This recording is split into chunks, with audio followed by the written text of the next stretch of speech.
What's up, everybody? Welcome to the High Level Husband Podcast. I'm Tommy McAllister, once again joined by Diane. Hey. I think, babe, we need to come up with a new intro for this. We say the same one every time. But guys, this is the end of 2024. I almost said 25, and Christmas was just yesterday. Yeah. And one of the things, babe, is that we were looking back this past week. I know inside of our community for our men's coaching program, I put out a post and just kind of sitting here this morning, I was thinking like, what was those biggest three things that changed our life Yeah. this last year? And I wasn't sure what topic we wanted to do today. And I was just sitting in solitude and God said, do that one. And so guys, this podcast right here is going to be like implementing three big things for your life in 2025 that will drastically change your life, your marriage, your parenting, your business, in all aspects of your life. And that's what's cool about these three things is they will move in all different things. It's not just like, okay, these are the only things for marriage.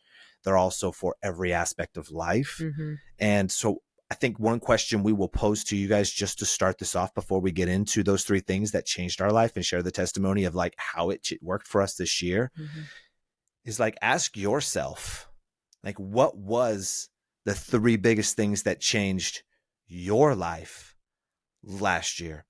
And now I know we can all sometimes think in certain aspects of seasons of life or years of our life where it's like, not much, man. Like this year was like a straight like hurricane bad thing, but there was usually probably something. And if you really can't figure it out, well, I'll tell you what, you implement these three things right here and they will drastically change your life. And so I'll ask those probably that same question later on. And the thing is, really sit and think about those things because of that. Or you could always do the other side, as you said, babe, like, Yeah. If you don't have anything that really drastically changed your life in a positive way, what are some things that maybe you need to either change or remove from your life? what was the three biggest things Yeah. that like impacted your Yeah. life negatively Yeah. last year? Yeah. But the problem with that one sometimes, guys, is that negatives are often sometimes our best positives. Like you guys know, like when I almost died in a bicycle accident, like it was the best thing that ever happened to me in my life.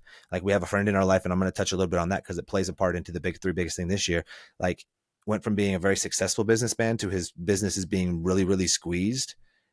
And that's been the best thing for his life, his marriage, everything. And so sometimes you look back and you're like, okay, this is John 13:7. You don't realize now what I'm doing, but later you'll understand and on those things. And so guys, let's get into it. Here's the three biggest things right here. There's an overlying theme of all of it. And then there's three things as I was writing them down, babe. So a lot of times, guys, I just tell Diane the topic before we get in here and I'm like, let's just let it rip. And she's just going to freestyle it. But the biggest theme, the three biggest things, I'll just do number one tip and I'll tell you the theme at the end. The very first thing that changed drastically took 2024 and made it by far the best year of our life was fasting. Now, guys, In different ways. in different ways.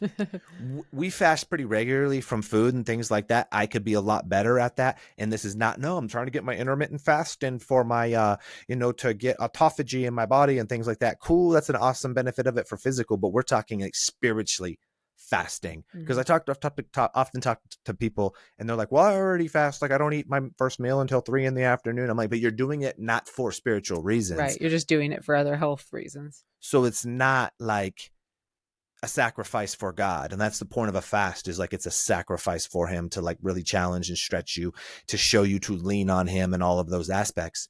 But guys, as you guys probably, if you've listened to some of the older podcasts, and back in May, God told me one specific afternoon that he wanted me and Diane to fast from sex for before this men's event that we were about to do. That was at the end of May, and the men's event was like the first or second week of July. So that's a long time, guys. And I was very convicted about this. And as you guys know on here, we talk a lot about intimacy. Yeah. And me and Diane, pretty consistent. I'd say average 3, because there's some weeks that it's 2 and some weeks that it's 4 or 5, right? So we'll just say 3 is our average of how much sex we have per week. And we've been together for 25 years. And it's been that way our whole time. So to go without it, that was tough. It's a challenge. Yeah, it was a challenge to stretch us. Yeah. And that was 40 days. Well, the crazy thing about the 40 days thing was, I don't need to get the whole story, but I told you, I said, babe, I think God just told me we're supposed to do this sex fast. And you were like, what? And I was like, yeah, like we're supposed to do this. And God just told me about it. And we're supposed to do it because we want massive breakthrough for these men, for the men at the event. We weren't doing it for like our gain. Right. Yeah. The one purpose of this was so the men at this event that we were leading out in New Jersey would get massive breakthrough. Yeah. So it was no selfish gain other than I want to do this. And then you said, if that's what God's telling you, let's do it. So we prayed about it to this passionate prayer.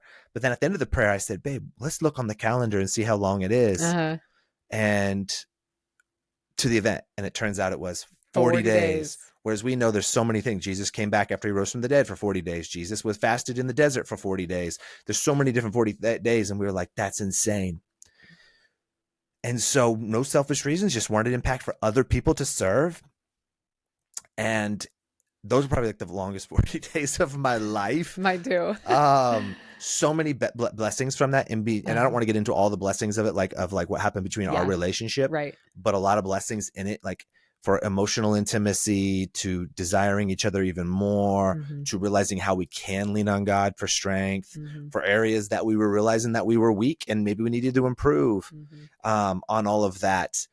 And so it was a blessing. But why I'm telling you this story is why it was so beneficial is because we started with the right heart posture of this is for God, because God said do it.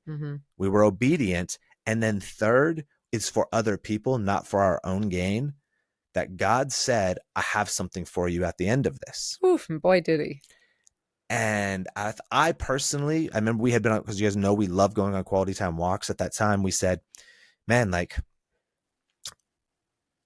we feel like we've reached a plateau in like where life, everything, like everything's better than it's ever been, but we feel like we're at this ceiling right now and we're about to blow through it, but we just don't know what that looks like. We were uncertain on where God was calling us in our ministry, our business, all of those type of things. We were just like, man, I don't know what it is. And I still was feeling a little unfulfilled in certain aspects, even though our life had never been better. And we just both said, you said, yeah, I feel the same thing. And God was saying, I have something for you at the end of this event. I literally thought it was something drastically different than what it actually was. And I was like, okay, I'm going to this event. I'm going to speak at this event. I'm leading the event. I think it's going to be like bigger events, bigger speaking engagements. That's what I was wanting, right? Me personally, and all of that. So we're going through this fast and just things start falling in our laps during those 40 days, multiple things.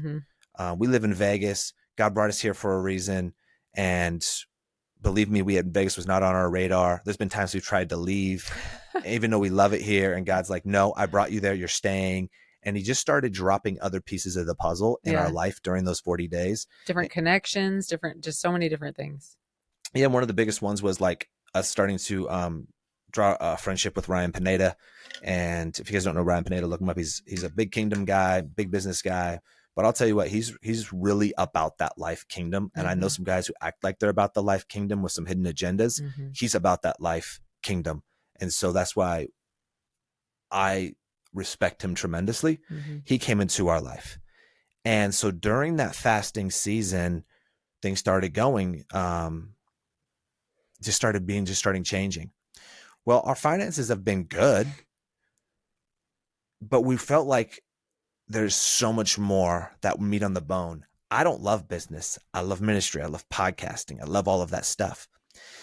And so I start connecting with Ryan and we did a podcast with him. And at the end of it, we're just BSing. And he says, hey man, I'm starting up this thing to really fund the Wealthy Kingdom Bible studies. And he says, right now I've been funding it out of my own pocket and putting out substantial amounts of money, guys. And he's like, I need some other kingdom men who want to fund this. And he's like, I'd love it if you help me out with that.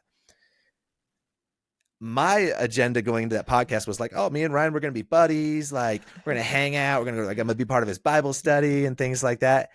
And of course, the way God always works is God's like, oh, well, maybe, but let me see how obedient you're willing to do.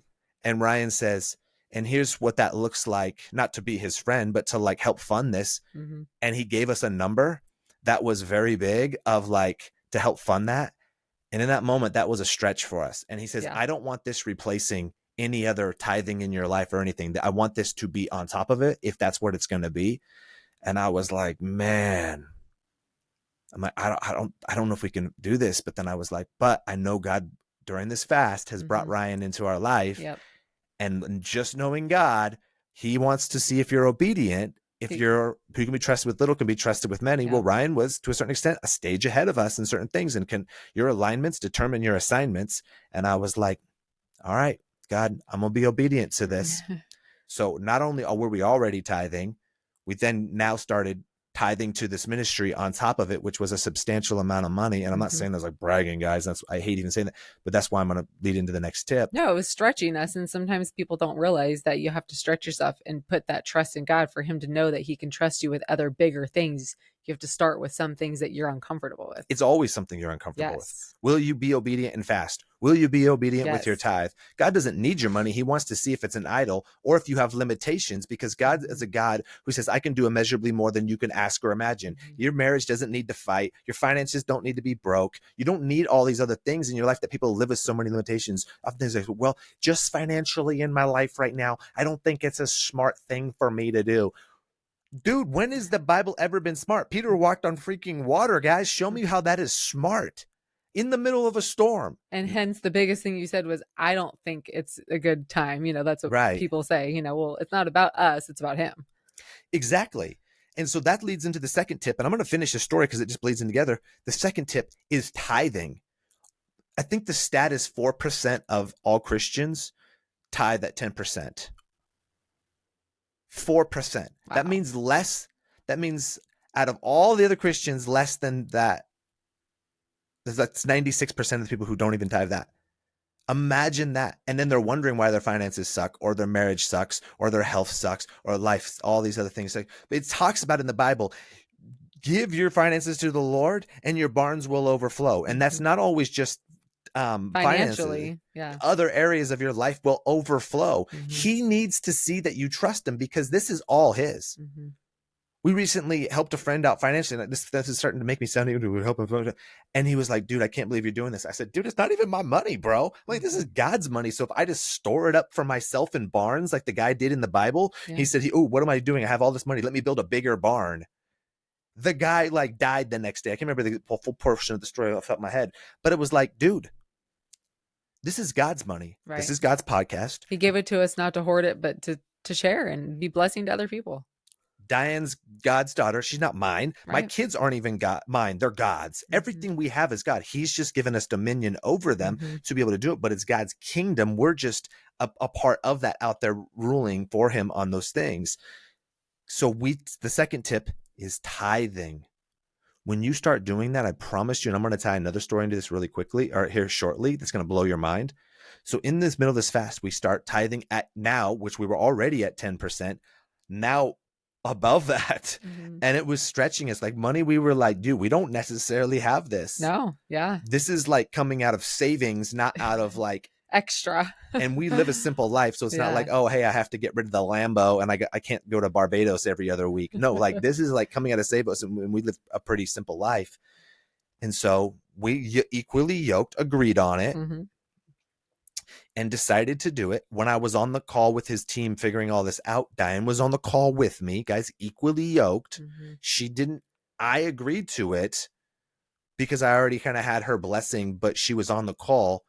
But me being the leader of the house, knowing where her heart's at because of the quality time. So, guys, so we're going through this fast. All these things are happening, being more obedient with the fasting, being obedient with the tithing. And at the end of this, we literally go to this event, exactly what happened, what we were praying for. Men's lives got drastically changed. The day we get home, somebody paid to get onto a call with us as a consultation. At that time, we were charging to do consultations because we were doing them ourselves. Now we have a team that does all of this, and it was just, I'm not going to get into the whole thing, but the person says, I'm not on this consultation to get help with marriage. Get help for marriage. I'm here to tell you how I can transform your business. He paid us to tell us how he could transform. It wasn't like he just some dude slid into my DMs. No, he paid us to tell us that. And sure enough, like this would be a long story to tell you of it. Guys, since then, our business is about 10x'd. It's insane. Yeah. God presented things in our lives due to being obedient with fasting, tithing. He presented things in our lives that were going to change our lives because he could see that we could be trustful. He asked us to be obedient, like you said, with that. Yeah. Will you? I told you, do the sex fast. Yeah. If you do it today, it's 40 days. Mm-hmm. If you decide to wait 3 weeks, you missed the 40 days. Yeah. You missed when God was trying to tell you to do it. When God says move, you must be obedient, guys. And I'm going to tell you a quick sidebar story of this about obedience with this. I'm actually going to do a piece of content on this, but there's a guy in our community, and I've always spoke that. I said, when God says move, when you move, do it. If God says pray, you pray right then. If God says do something, you do it at that moment, because there's a reason why it needs to be done at that moment. Because sometimes God tells you to share something with your wife, pray over your wife, do something for your wife, and then we go, oh, you know what? I got something going on in my life right now. I can't do it at this moment. And we do it later. But because we do it later, the current situation is not good. Yeah. The temperature of the oven is not good to cook a cake or whatever in it. It's changed. We missed the mark on it. So when God says move or do, it means that perfect time is alignment for right then. Well, there's a guy in our community just this week, and I've seen this play out time and time again. He says, man, I need to tell my wife something. He said 16 years ago, before we got married, I cheated on her right before we got married, and I've never told her. And he says, I'm feeling like I need to do this. And I said, okay. And he was going to do it. And anyways, he got a message. One day at work says, hey, your dad's pretty ill at his house. You need to get over there. So he got off work, went home to change his clothes. And when he got home to change his clothes, God said, do it now.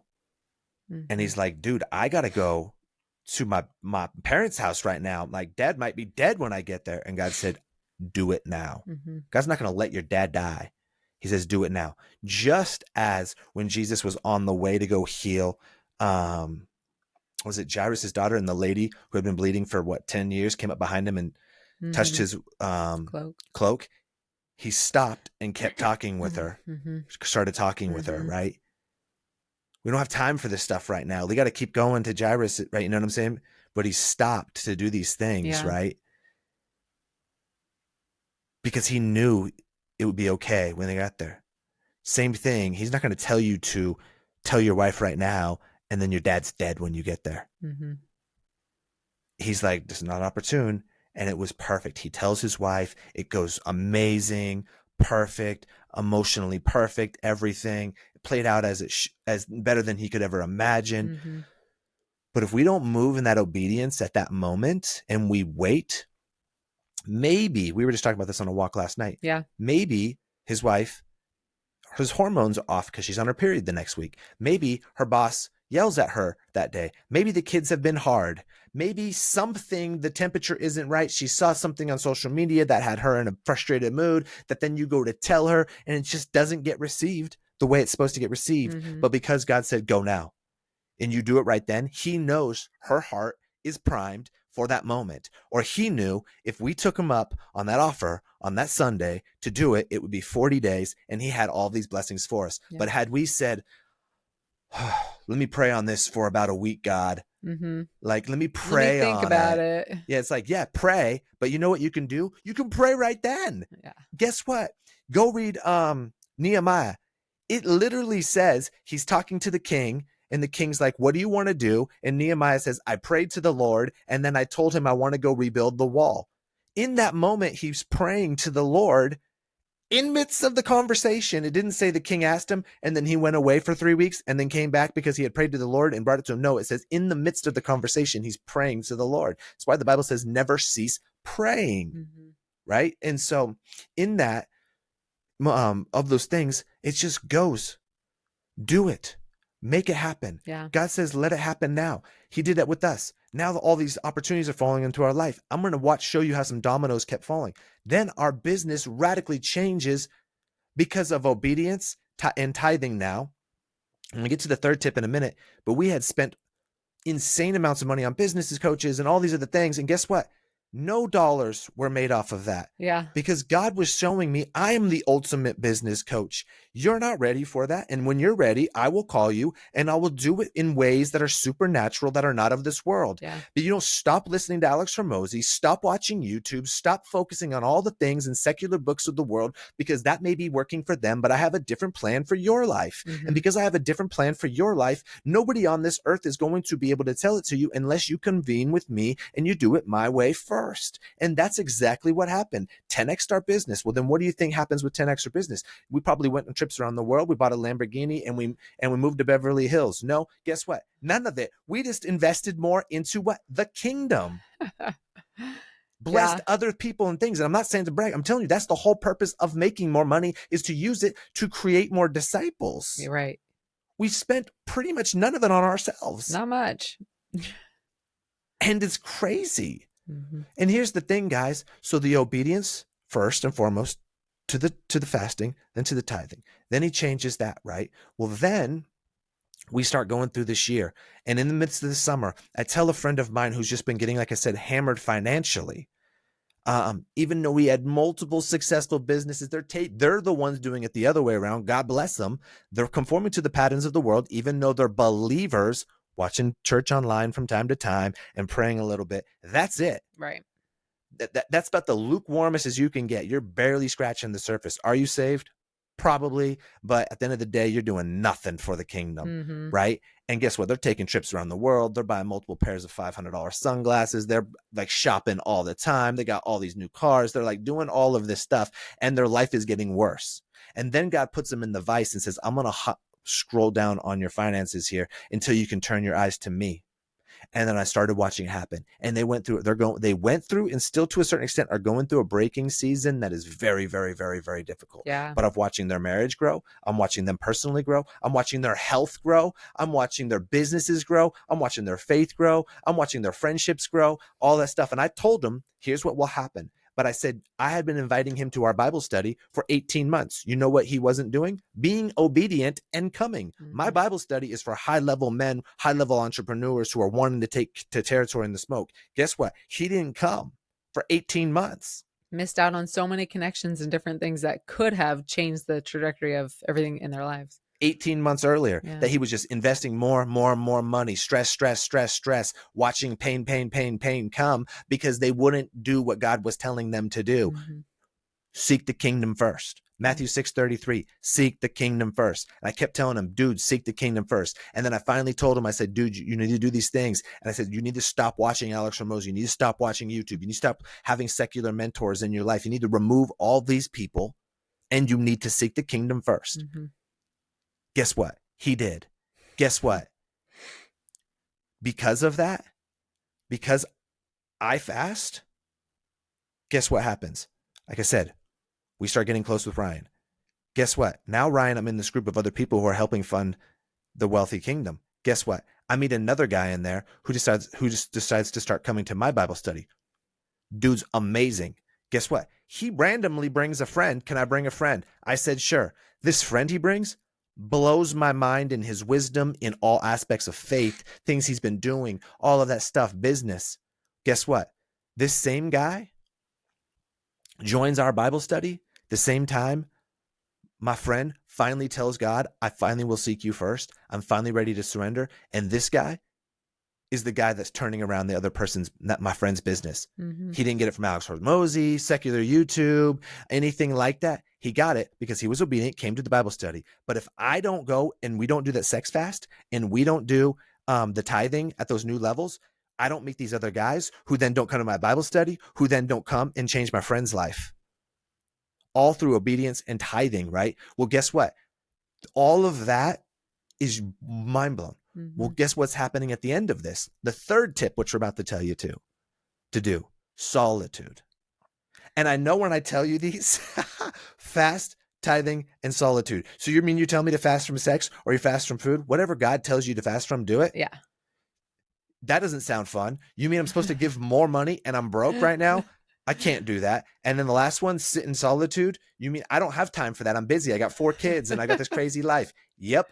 It's because your life is out of order that your life is in a hard spot. Yeah. You do these 3 things and your life will rearrange. Guess what? The last thing I was telling my buddy, solitude, bro, solitude. Guess what? Now that this other guy's helping change his business and things, he's sitting in solitude and God is speaking him and telling him how to fix all of his business in solitude. It sounds crazy, right? And people are like, I can't do those things. And it's like, well, then your life's going to be exactly the same. And you're going to keep going Groundhog Day after Groundhog Day of all these hard trials that you're going through. And they're all going to stay the same. Running on the hamster wheel. Yes. Why isn't it fixing? Why isn't it getting better? Yeah. Because God's way doesn't make sense, guys. I'm telling you, it doesn't make on paper, sense. It doesn't make sense at all, right? But if you trust and he can see that, your life's going to change. He was telling us this story the other night. They came over for Christmas Eve, and his wife and his wife's also in like a discipleship program we're going through together. And he's telling me this story, and she's over there just got this ear to ear grin because we've really sidebar counseled her a ton this year. And she's like, yep, Tommy's over there just nodding his head because this is what he's been telling you to do. And he's like, yep. And I'm not doing it and I told her, I go, yes, but I'm like so captivated by the story, what's happening right now. Like, because I'm watching all these people's pieces play together, but just from one act of obedience of us, it's John 13:7. You don't realize now what I'm doing, but later you understand. We're only, 7-8 months away from since we did that fast. Yeah. And our life has drastically changed. Our friends' lives are drastically changed. Our ministry has grown around the world even bigger. Like, everything is drastically changing from this stuff. But the reason why I say solitude is God will speak to you in ways. And yes, you have to get past probably the first month. But if you do 30 minutes every single day, every day, not just hit or miss, every day of solitude with the Lord, no distractions. By the end of that, you're going to get better at it. And he'll start telling you. You can read books, you can do all these other things, but he'll tell you things that are not in there. Yeah. He'll tell you things because he made you and knows exactly who you are and what you will be perfect for you. Not for what other people, for you. Will those other ways possibly work? Sure, but they're probably going to be a long, drawn out thing because they're not for you. He says, do this. It's a shortcut because I've created it for you. I just need you to say yes. It's going to need you to be courageous, bold, go through pain and trials and have everybody mock you. The same way when he told Noah to build the ark. Oh, yeah. Guess what? It had never rained. They had never seen rain. And he built this giant ark in the middle of the desert. And they all thought he was crazy. But guess what? He was obedient. He did it. And here we are still thousands of years talking about him later. And that's not the reason. Yeah. But it's like that's part of the kingdom story.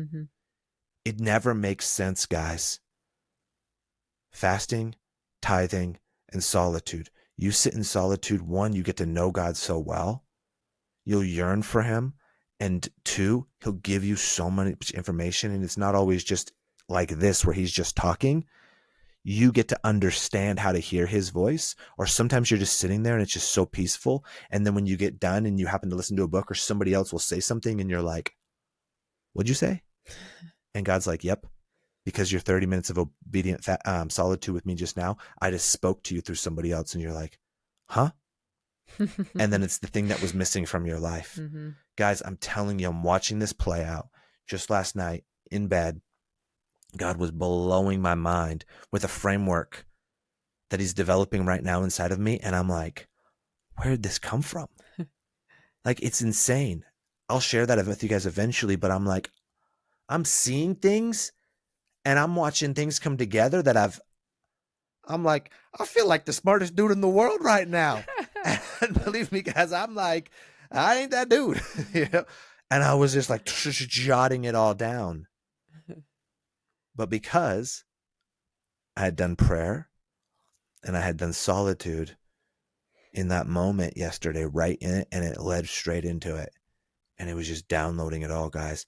So whatever you're trying to fix, whether it's your marriage, you need some health tips, financial, grow a business, move, stay, whatever it is, he's there to tell you. Seek and you will find. Yeah. He who has ears, let them hear.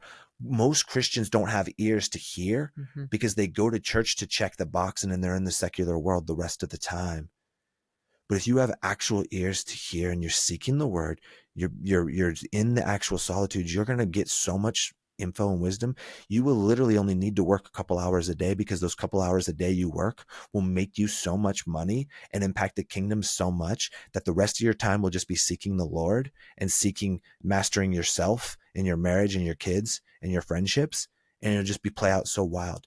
It doesn't make sense, because the world tells you go work 40 hours a day. Yeah. The world tells you go to high school, go get a college degree that you're going to spend hundreds of thousands of dollars on and waste your time for 4 years. By the end of that time of that 4 years, probably not even what you want to do, because you spent a couple $100,000 and wasted 4 years. You go do it. Then you get sucked into a job because you have 401k plan and insurance and a decent salary that you hate your life. And then now, because you hate your life, your marriage is going to suck. And then at that, you have a midlife crisis. You're going to sleep with your secretary, or you're going to want a Lamborghini. And then all these things happen.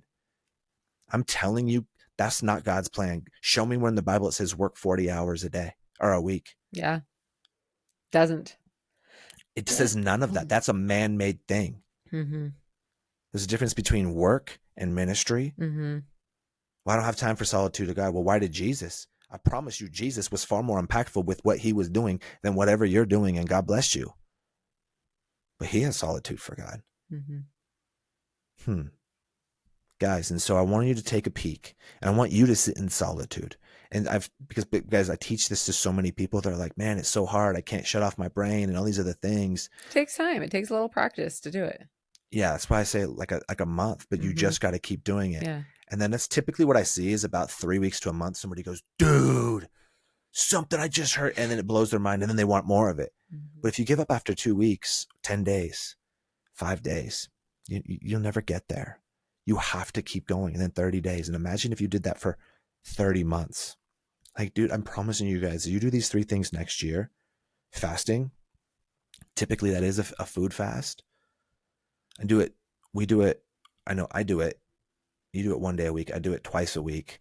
And it's not this long fast, but I skip a couple of meals. Yeah. And that's what it is. Or I'll skip one meal in it. But it's still an intention, because I'm so regimented with our diet that like skipping that it feels like I'm walking around without pants on. And then what I've got for my goals for this next year is even longer ones. And I've got them scheduled out of when I'm going to do these longer ones. But what I'll tell you, it wasn't the food one that helped a part of it, because we did do the regular ones, right. But it was the sex fast that we did that changed it.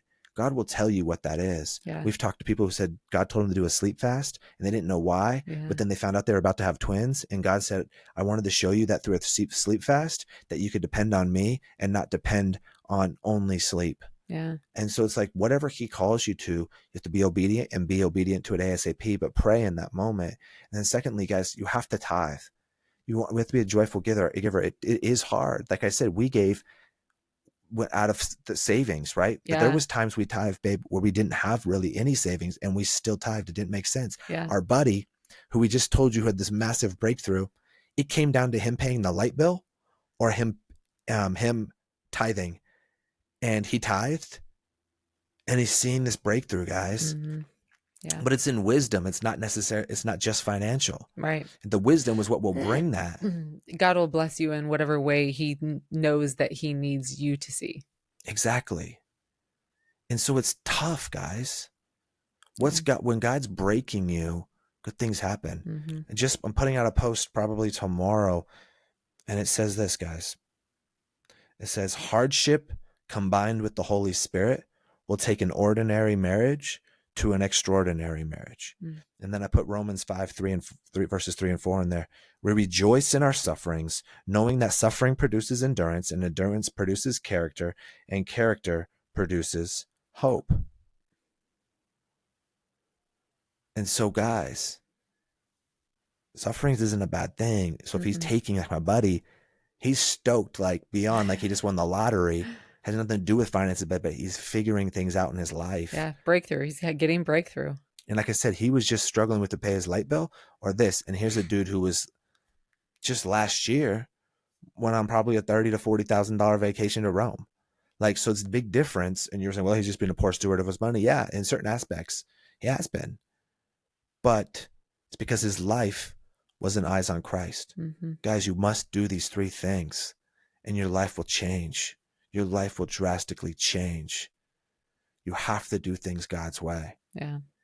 Keep doing things the world's way. Well, it doesn't make sense to tithe. I don't have time to solitude and fasting. I don't know what that is. Well, yeah, because you're not in solitude for him to tell you these things.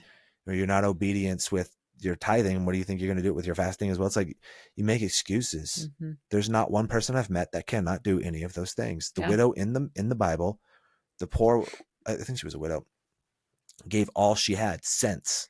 Well, the person who was rich gave way far more money than she gave, but it was just a small percentage of what he had. She gave all she had. Yeah. Cents. So if it's the intention, even if you only have $20 to your name and you gave $2 of that to the tithe, God's going to be like, dude, that's amazing. He sees your heart in that.